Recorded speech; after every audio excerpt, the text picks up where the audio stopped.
आज आपसे बात कर रही हूँ कि अंक 6 की कंपैटिबिलिटी बाकी अंकों के साथ कैसी होती है।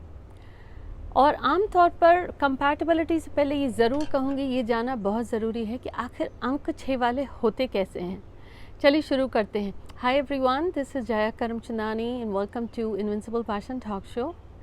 कंपैटिबिलिटी की इस सीरीज़ में अब तक मैंने आपके साथ शेयर किया है अंक 1 से लेके 5 तक की कंपैटिबिलिटी अन्य अंकों के साथ कैसी होती है।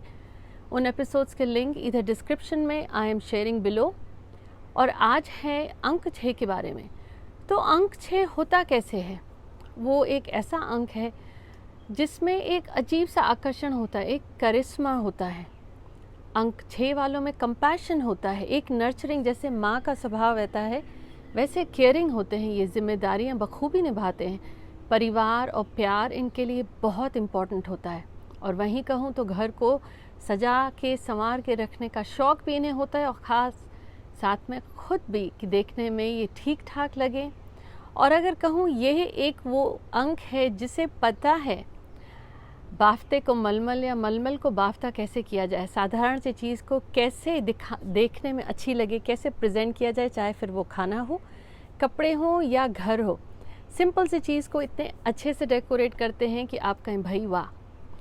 इससे पहले कि मैं आपके साथ शेयर करूं, don't forget to share and click the bell notification, ताकि हर हफ्ते जो यहाँ बुधवार और रविवार को आपके साथ नए एपिसोड शेयर होते हैं हिंदी और इंग्लिश में, आप तक पहुँच सके।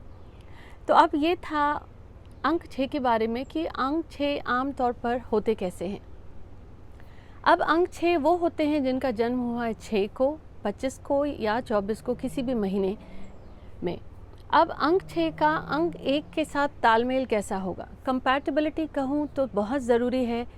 सिर्फ इन अंकों के आधार पर या कुंडली के आधार पर या वास्तु ठीक करने से नहीं होगा। ये दो लोग हैं जिन्हें साथ में रहना होता है, और वो आपस में ये तालमेल बना के जब तक नहीं चलेंगे तो अंक कितने भी कंपैटिबल हों, प्रॉब्लम्स कुछ ना कुछ तो रहती हैं। जैसे कि कुंडली मिला ली, सब ठीक है, इसका मतलब ये नहीं कि झगड़े नहीं होंगे। कहावत है ना, 2 बर्तन साथ में रखे आपने तो थोड़ी सी टकरार तो होगा ही।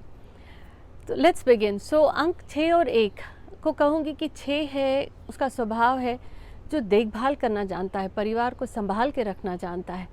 और वहीं अंक 1 जिससे इंडिपेंडेंस पसंद है, बहुत महत्वाकांक्षी अंक है। वो नहीं चाहता कि कोई उसे बताए कि क्या करना है और कैसे करना है। अंक 6 प्यार जताना जानता है, उसे प्यार पसंद है। और अंक 1 को अपने मन की भावना कहना आता ही नहीं है। अंक 6 शायद कभी खुल के अपने दिल की बात और आसानी से नहीं कहता। और अंक 6 तो दिखाना जानता नहीं, उसके लिए कामयाबी बहुत ज़रूरी है। अब अंक 6 केयरिंग है, वो जिनसे प्यार करता है या जो परिवार वाले हैं उनके बारे में बहुत प्रोटेक्टिव होते हैं और सावधान रहते हैं। अंक 6 में स्वाभाविक तौर पर एक नर्चरिंग केयरिंग एटीट्यूड जो ये होता है परिवार और समाज के प्रति, वहीं अंक 1 डोमिनेटिंग है, असर्टिव है। तो वो चाहता है कि मैं जैसे कहूँ वैसा हो। बिजनेस की बात अलग है, परिवार में ये अक्कड़, परिवार में ये नासमझी शायद रिश्तों में परेशानी लाती है। अब अगर आप सुन रहे हैं और आप हैं 6 और 1, तो कहूँगी कि कमेंट्स में बताएं आपको मेरी ये बातें कितनी ठीक लगी। पर कहूँगी कि इम्पॉर्टेंट ये है, आप अगर 6 हैं और 1 हैं, दोनों एक दूसरे के पूरक हो सकते हैं अगर आपस में डिसाइड कर लें कि हाँ क्या इम्पॉर्टेंट है। आप 1 हैं, आपके लिए इम्पॉर्टेंट है करियर, देन परिवार में सपोर्ट आपको 6 कर रहा है। और अगर 6 और 1 आप दोनों के लिए करियर इम्पॉर्टेंट है, तो आप पिक योर बैटल्स। कौन सी चीज़ें आप दोनों के लिए ज़्यादा इम्पॉर्टेंट हैं करियर और परिवार के साथ, पर इम्पॉर्टेंट है अगर इस रिश्ते को चलाना है, कामयाब करना है, तो 1 को सीखना पड़ेगा कि अपनी दिल की बात कैसे कहे, ज़्यादा सोचा ना करे पर कहना तो पड़ेगा। और 6 को हिम्मत करके कहना पड़ेगा कि जिम्मेदारियां साथ में निभाई जा सकती हैं, क्योंकि ये रिश्ता प्यार का है। अब यहीं पे 6 और 2 की कहूँ तो ये कहूँगी रब ने बनाई जोड़ी है इनकी। 2 को इमोशनली चाहिए होता है एक सहारा कि कोई कह दे, थोड़ा सा नज या पुश कर दे कि हाँ आप कर सकते हैं, कोई समझ ले। तो 2 अपनी कहूँगी कि अपना दिल, अपनी जान, सब कुछ देने को तैयार होता है। और वहीं 6 उसके लिए भी परिवार बहुत इम्पॉर्टेंट है। इन दोनों में ये जो समानता है, अगर ये एक दूसरे के साथ जुड़ जाते हैं तो जीवन भर का साथ होता है। बहुत प्यारा सा रिश्ता है, एक दूसरे के प्रति बहुत लगाव रखते हैं। हाँ, एक कमी ये होती है कि 2 चाहता है अटेंशन, 6 को भी अटेंशन चाहिए, लेकिन अगर ये अपनी बात नहीं कह पाते ना, तो दिल के अंदर ही इनमें ये बात होती है। तो वो मान लीजिए उसी तरह हुआ कि आपके पास एक डिब्बा है, आप भरते जाएंगे, कब तक? वैसे ही अगर ये दो अपने दिल के अंदर बातें रखता जाएगा और शेयर नहीं करेगा या 6 से नहीं कहेगा उसे कौन सी बातें चुभी, तो ये एक दिन जैसे एक वोल्केनो इरप्शन होता है ना, जिस दिन वो फट गया, गुस्सा बाहर निकला, तो प्रॉब्लम होगी। तो इस कन्फ्रंट्रेशन और आर्ग्यूमेंट से बचने की बजाय एक दूसरे से बात करें। ऐसा कोई रिश्ता मैंने नहीं देखा जिनमें आपस में मनमुटाव या झगड़ा न हो, बल्कि ये झगड़े ही उनके रिश्ते को मजबूत बनाते हैं, क्योंकि फिर वो खुल के एक दूसरे से बात कर सकते हैं। तो 6 और 2 अगर आप सुन रहे हैं तो कहूँगी कि एक दूसरे से खुल के बात करना सीखिए, अपने दिल की बात उनके सामने रखिए। और ज़रूरी नहीं है कि हर व्यक्ति आपकी बात मान ले, पर इससे ये होगा कि आप दोनों में इतना ही हिम्मत होगी कि एक दूसरे से अपनी राय या अपना ओपिनियन शेयर कर सके। अब है 6 और 3। 6 और 3 में एक बहुत अच्छा सा अट्रैक्शन होता है। 3 तो है ही करिश्मा उसमें एक स्वाभाविक तौर पर, और उसका जो ये चार्म है, अट्रैक्शन है, करिश्मा है, कुछ ना कुछ ये थोड़ा फ्लर्टी नेचर का होता है। अब ये नहीं है कि सारे 3 ऐसे होते हैं, पर ये एक दूसरे की तरफ खींचे चले जाते हैं। अब इनमें ये समान आकर्षण एक दूसरे के प्रति इन्हें एक दूसरे के साथ जल्दी जोड़ देता है, पर दोनों की एक्सपेक्टेशंस और पर्सनालिटी अलग है। अब अगर इस रिश्ते को चलाना है तो कहूँगी कि 3 को ये समझना पड़ेगा कि 6 उससे क्या चाहता है, और 6 को ये जानना पड़ेगा कि 3 कैसा है। वो अपनी बात आसानी से नहीं कहेगा, पर 3 को बाहर घूमना फिरना या सोसाइटी या पार्टीज़ या कि लोग उसको पूछें, ये बहुत पसंद है। और ये सबसे प्यार से बात करते हैं, और यहीं पे एक बाउंड्री ड्रॉ करनी पड़ेगी कि कहीं ये फ्लर्ट तो नहीं हो रहा है। अगर ये दोनों नंबर एक दूसरे के साथ ये क्लैरिटी कर लें तो this is a good relationship. अब 6 और 4 की बात कर लेते हैं। दोनों में कुछ समानताएं हैं, दोनों प्रैक्टिकल अप्रोच। 6 को पता है जीवन की जिम्मेदारियां ज़रूरी हैं, और 4 को भी पता है कि उसे प्रैक्टिकल होना पड़ेगा, उससे वास्तविक जीवन में क्या है, वास्तविकता को देख के उसके अनुसार निर्णय लेने पड़ते हैं।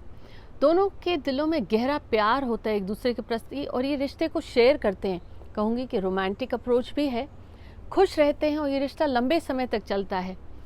पर एक चीज़ फिर 4 को थोड़ा सा बदलना पड़ेगा, फ्लेक्सिबल होना पड़ेगा, और 6 को स्पेशली यहाँ पे अपने दिल की बात कहनी पड़ेगी, क्योंकि 4 शायद कहता नहीं है, प्यार है पर कह नहीं पाता। तो दोनों में ये जो समानता है, एक दूसरे के प्रति जानने की उत्सुकता रहती है, एक दूसरे के प्रति आकर्षण रहता है, और लॉयल होते हैं एक दूसरे के प्रति। ये अगर एक दूसरे की कुछ कमियों को नज़रअंदाज करें, क्योंकि 6 थोड़ा सा चिढ़ जाता है 4 की इस आदत को कि अगर 4 ने बोला 2 बजे बाहर जाना है तो वो 2 बजे गाड़ी में बैठा है, और 6 तो तैयार होने में थोड़ा सा समय लगेगा, मतलब थोड़ा आगे पीछे। अब आप सुन रहे हैं तो कहूँगी कमेंट्स में मुझे ज़रूर बताएं, क्योंकि ये कुछ इतना प्यारा सा रिश्ता है। अगर ये शुरू के 5-10 साल साथ में रहने के बाद आपको इनके ना टकराव या झगड़े पे भी थोड़ी सी मुस्कुराहट ही आएगी, क्योंकि वो भी उनका प्यार का एक तरीका होता है। It's a loving relationship. अब 6 और 5 की बात करूं, अब क्या समान है ये आप मुझे बताएं। 5 है जिसे घूमना पसंद है, 5 है जिसे कम्युनिकेशन पसंद है, वो हर बात को कहना जानता है, और यहीं जब वो 6 की तरफ आकर्षित होता है तो कुछ अनप्रिडिक्टेबल सा रिलेशनशिप हो जाता है। कैसे? क्योंकि 6 को आज़ादी पसंद है, और 5 को आज़ादी पसंद है और 6 को परिवार पसंद है। 5 जिम्मेदारी लेना नहीं चाहता, और 6 बहुत जिम्मेदारी का नंबर है। पर जब आप 2 को साथ में ले आते हैं तो 5 चाहता है कि वो जो कहे 6 वैसा ही करे, और 6 को ये बात बिल्कुल पसंद नहीं आती, क्योंकि रिश्ते में समानता होती है। रिश्ते में आप ऑर्डर नहीं दे सकते, अकड़ नहीं चल सकती। अब यहीं पे अगर 6 का दिल दुख जाता है तो वो अपने कहूँगी जो भावनाएं चुपती हैं उनको, या जो तकलीफ़ होती है वो खुल के नहीं कह पाता, क्योंकि 5 समझने की कोशिश नहीं करता। 5 थोड़ा सा सेल्फ फोकस्ड होता है। अब ज़रूरी नहीं सारे नंबर्स हैं अगर आप, तो ये सारी खूबियाँ या यही सारी प्रॉब्लम्स हों। दिस इज़ जनरली आमतौर पर जो मैंने देखा है। अब अगर इस रिश्ते में खास समानताएं नहीं हैं, अब तो एक तरफ से ये अच्छा है, क्योंकि दोनों जानते हैं दोनों की हद क्या है, दोनों की कमज़ोरियाँ और स्ट्रेंथ्स क्या हैं। मिला के अगर चलना चाहेंगे ये, तो कुछ समय बाद ये रिश्ता इट्स ए स्ट्रॉन्ग रिलेशनशिप। अब 6 और 6 खूबसूरती की बात यह है कि दोनों ही हालांकि समान हैं, पर दोनों एक दूसरे को बहुत एडमायर करते हैं, एक दूसरे की उन्हीं खूबियों की तरफ ये खींचे चले जाते हैं। और यही समानताएं उन्हें कहीं ना कहीं इतना कंपैटिबल बनाती हैं कि कहूँगी कि एक के दिल में बात आती है, दूसरा कर बैठता है, एक को चुभती है तो दूसरे को दर्द होता है, एक कुछ कहना चाहता है, दूसरा वो पहले ही करके आ जाता है। तो यहाँ ये कहूँ कि इतना खूबसूरत सा ये रिश्ता होता है 6 और 6 का। बस बात यह है कि उन्हें कुछ ना कुछ ऐसी एक्टिविटीज़ करनी चाहिए कि रिश्ता बोरिंग ना हो जाए, क्योंकि दोनों को पता है क्या चाहिए, कैसे हैं। तो अगर जीवन एक रूटीन में चल पड़े, समान सा हो, तो थोड़ा सा फीका लगने लगता है। तो ये कुछ प्लान करें फन एक्टिविटीज़, दोनों को पता है क्या पसंद है क्या नहीं पसंद है, थोड़ा सा और अगर एफर्ट डालेंगे तो they can make life fun and entertaining. और समाज की तरफ जो ये कुछ ना कुछ खास करने का इनका रुझान होता है, उसी से जुड़े भी अगर ये किसी एक्टिविटीज़ में साथ में इन्वॉल्व हो जाएंगे तो उनके रिश्ते के लिए अच्छा है। अब 6 और 7 अभी कहूँगी कि थोड़ा सा अनलाइकली लगता है, कहूँगी कि कोई ख़ास समानताएं ऐसे तो आपको नहीं लगेंगी, क्योंकि 7 शायद थोड़ा अलूफ होता है, शाय होता है, अपनी बात खुल के कह नहीं पाता, लगेगा आपको सिर्फ अलग थलग अपने में ही सीमित होता है। पर हाँ, 7 दिल की बात समझता है, धोखा देना नहीं जानता, और ये रिश्ता चल सकता है क्योंकि 6 को पता है 7 को क्या चाहिए, और 7 जानता है कि 6 के लिए क्या इम्पोर्टेंट है। 6 को ये समझना पड़ेगा कि 7 ऐसा ही है, प्यार है पर दर्शाना इतना नहीं जानता, और 7 को पता है कि 6 को क्या पसंद है, उसके अनुसार थोड़ा सा ढाल ले, then it's a beautiful relationship.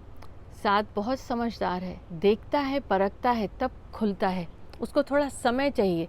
जब ये भरोसा 7 को मिल जाता है तो 7 और 6 का ये रिश्ता लंबे समय तक चलता है। और यहीं 6 अगर ये थोड़ा समय दे दे 7 को और समझ के परख ले, तो फ़र्क ये होगा कि वो जानता है कि 7 कहेगा नहीं, लेकिन जो करता है या केयरिंग एटीट्यूड है, वो ही प्यार जताने का एक तरीका है इनके रिश्ते का। पर हाँ, अगर ये जानते हैं कि दोनों में समान कुछ खास बातें नहीं हैं और शायद चलेगा नहीं, लेकिन रिश्ता तो यही है कि रोज़ की मेहनत है और रोज़ उस रिश्ते को सींचना पड़ता है, तब उस पौधे की तरह ही है, तब जाके वो बढ़ता है। अब 6 और 8 कहूँगी एक दूसरे की तरफ खींचे चले आते हैं ये, पर कह नहीं पाते, तो इनको पूछना पड़ेगा, कहना पड़ेगा। 8 के लिए जीवन में प्रगति, कामयाबी बहुत इम्पोर्टेंट, बहुत मायने रखती है। 8 के लिए जीवन में काम बहुत मायने रखता है, और 6 के लिए परिवार। अब परिवार मायने रखता है, इसका मतलब ये नहीं है कि करियर उसके लिए इम्पोर्टेंट नहीं है या काम इम्पोर्टेंट नहीं है। काम ज़रूरी है दोनों के लिए। अगर यहाँ पे ये दोनों एक दूसरे को समझ लें, इस रिश्ते को चलाने की सिर्फ एक ही कहूँगी टिप ये है कि एक दूसरे को समझें। वैसे तो हर रिश्ते के लिए है, 6 और 8 में खिंचे चले जाते हैं, बहुत सारा कंपैटिबल कहूँगी, बहुत सारी ऐसी बातें हैं जो एक दूसरे की तरफ इन्हें खींचती हैं, लेकिन वो शुरू का वक्त अगर ये थोड़ी सी ज़्यादा मेहनत करें इस रिश्ते को समझने की, एक दूसरे को जानने की और समझने की, कि कौन सी बातें चिढ़ जाते हैं, कौन सी बातें पसंद नहीं है, उस अनुसार ढाल लें, बजाय इसके कि मैं क्यों अपने आप को बदलूं, मैं क्यों ढालूं। तो वो कुछ ऐसा ही है ये रिश्ता की जैसे मिट्टी है, कुम्हार को उसको अगर एक नया आकार देना है, जिस भी चीज़ का आकार देना है, तो कुम्हार अंदर से पकड़ता है, मिट्टी को बाहर से थपथपाएगा। इरादा यही होता है कि मिट्टी इतनी कच्ची है कि आज अगर अंदर से नहीं थामा, बाहर से थपथपाया, तो आकार तो नहीं बनेगा, पूरा टूट जाएगा। रिश्ता ऐसा ही है, जो भी रिश्ता बनाना हो, ये भरोसा होना चाहिए एक दूसरे को कि अंदर से थाम के रखा है, कुछ भी हो, कोई भी उतार चढ़ाव, ऊंच नीच हो जाए, और बाहर से ही जो ये टकराव, मनमुटाव है, तब वो रिश्ता चलता है, क्योंकि दोनों को पता है कि वो अंदर से जुड़े हुए हैं। ये हर रिश्ते के लिए ज़रूरी है। 6 और 8 फिर इनका रिश्ता बहुत प्यारा होता है। अब 6 और 9 की बारी है। बहुत कंपैटिबल है ये रिलेशनशिप, एक दूसरे से क्या चाहते हैं दोनों को क्लैरिटी है, बहुत ही पैशनेट लविंग रिलेशनशिप होता है। और अगर ये कहूँ कि सिक्योरिटी होती है इनको एक दूसरे के प्रति, इनकरेज करते हैं, एक दूसरे की भावनाओं को समझते हैं। अब प्यार अपनी जगह है, दोनों को थोड़ा खुले हाथ से खर्च करने का शौक़ होता है, तो फाइनेंस से रिलेटेड इश्यूज़ इनकी ज़िंदगी में बहुत होते हैं, झगड़े थोड़े से बढ़ जाते हैं। अगर ये इनको घूमना फिरना, पार्टीज़ का शौक़ है, खर्च करने का शौक़ है, अगर ये इस चीज़ को थोड़ा सा रेगुलेट करें या डिसाइड करें कि क्या प्रायोरिटीज़ हैं, तो एक दूसरे को समझते हैं। अब हाँ, अगर बाकी नंबर्स इनके अनुरूप नहीं है तो यही 6 और 9 मैंने देखा है बिल्कुल एक दूसरे की बात ही नहीं सुनते हैं। ये इस बात पे भी डिपेंड करेगा कि इनका राशि या ज़ोडिएक साइन क्या है और बाकी नंबर्स कौन से हैं। अब ये न्यूमरोलॉजी के हिसाब से कंपैटिबिलिटी है। 6 और 9 में वैसे आकर्षण बहुत है, एक दूसरे को समझते हैं, लेकिन जो ये टकराव है, मन मुटाव है एक दूसरे के प्रति, शायद अगर कहीं कड़वाहट भी है तो किसी और बात से है, तो उनको खुल के बात करनी पड़ेगी, नहीं तो वो एक दूसरे को बहुत अच्छे से समझते हैं, मानते भी हैं। और ये कुछ रिलेशनशिप हैं 6 के बाकी अंकों के साथ। उम्मीद करती हूँ ये एपिसोड आपको पसंद आया। चाहूँगी कि आप अपने, अगर इनमें से आपके रिलेशनशिप के ये नंबर्स हैं तो मुझे कमेंट्स में शेयर करें कि और ऐसी कौन सी बात है जो आपने नोटिस करी है, और कहूँगी कि प्लीज़ शेयर करें अपने फ्रेंड्स और फैमिलीज़ के साथ भी। Until next week, take care.